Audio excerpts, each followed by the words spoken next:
Hey, what is up everybody? This is Stevie Breach coming to you here today. Yesterday I made some updated videos for Survivor Series 2017 for the full show preview. Honestly, in my mind, I thought I talked about everything, but I forgot one of the matches for the Raw versus SmackDown affair that's going to be going down on Sunday.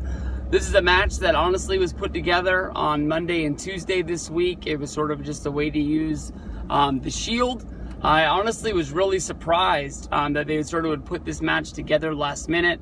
When I sort of look at this match, the New Day versus the Shield, it is a way to use the Shield in a six-man tag situation, which was really one of the major things that got these guys over when they first debuted in WWE back a few years ago. I can remember the matches that they had would just sort of make together teams like Sheamus, Randy Orton, and John Cena. There was different factions of like Team Hell No and Ryback. Tried to put together to beat these guys, and they stomped over everybody. They even, ran into the Wyatts. They had a few six-man tags along the way. That was probably one of the biggest.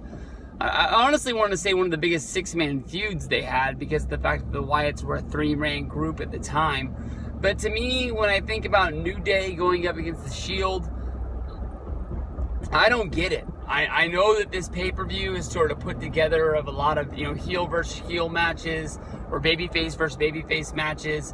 But this one truly is a head-scratcher to me. I know that when the Shield was put back together, at the time we thought it was to fight the Miz Siraj, and that sort of turned into Miz, Cesaro, and Sheamus. And then it also added in Braun Strowman and Kane.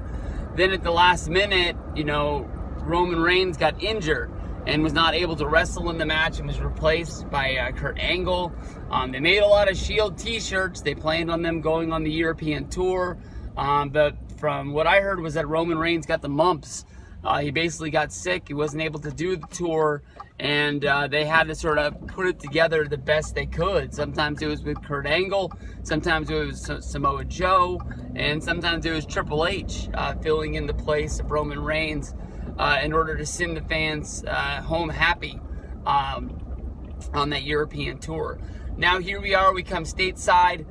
I really wish that they sort of would have waited a month. I know that Monday Night Raw doesn't have another pay-per-view until the Royal Rumble, and maybe they have plans for something to go on there. I think that Roman Reigns has to win the Royal Rumble this year for him to fight Brock Lesnar at WrestleMania, which I think is the plan that they're working with right now. But they could have, played out a Shield angle, for the month of December and the month of January. To get us to the Royal Rumble and got what they wanted to out of the Shield, as well as make those people flip over from Monday Night Football. A lot of times the football games come near the end of the year. They don't have the same impact as the games at the beginning, because a lot of teams just start losing and sucking, and the matchups that they put together sometimes aren't what we thought they were going to be. Back before football started. I don't really know what to think about this match. I know that the Shield has to win. I know that basically the Shield, when they work their six-man tags, they do a style of their matches which are always the same, where they pretty much focus on one member of the team and take them out. Where basically I would guess that Xavier Woods would be the weakest member of the team, that they would take Xavier out. And it doesn't matter how, the aerial moves of Kofi Kingston and how fast he is, or the power of Biggie Langston, that's not going to be able to overcome a 2-on-3 matchup with Xavier Woods pretty much taken out of it. That's always how the Shield has worked their matches. And they've always been really, really good, so I hope they don't get away from it. I know that this is the first of probably many six-man tags for Roman, for Ambrose, and for Rollins.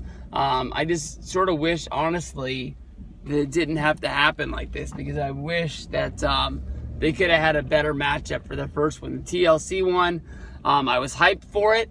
I thought it was the only match on the TLC show that was worth watching. So we'll have to see what goes down at Survivor Series.